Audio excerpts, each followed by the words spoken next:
Is the world a safer place 1 year after President Trump took office? The answer is almost certainly no, but is that the Trump administration's fault? The situation on the Korean Peninsula is more dangerous because of North Korea's nuclear test and missile launches. But many believe President Trump's responses, including at this podium in September, made things much worse. The United States has great strength and patience. But if it is forced to defend itself or its allies, we will have no choice but to totally destroy North Korea. If you look elsewhere around the world, it's not a positive picture. The one success for the administration was dislodging ISIL from the territory it held in Syria and Iraq. But that was achieved by continuing policies put in place by President Obama.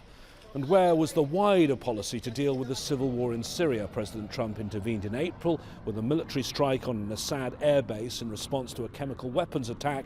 But that was a one-off, and there's been no punishment for consistent attacks on civilians in the country. The president talked up peace between the Israelis and Palestinians, saying he hoped to reach the deal of the century. But his actions, recognizing Jerusalem as Israel's capital, have made that aim impossible for now.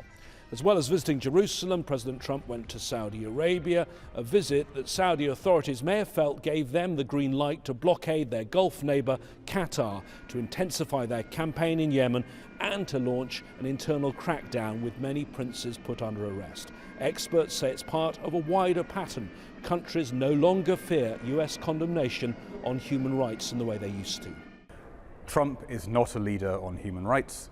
He has talked about pulling out of the UN Human Rights Council, and although he talks a lot about abuses in Venezuela and Syria, and sometimes empathizes with suffering children in the Middle East, there's no substance there. The United Nations itself has felt the effects of a Trump presidency. The US pulled out of the cultural and educational agency UNESCO. It pulled funding from the UN Population Fund, which promotes family planning. The administration forced the overall UN peacekeeping budget to be cut, and in the last few days it withheld funding for UNRWA, the UN agency that helps Palestinians.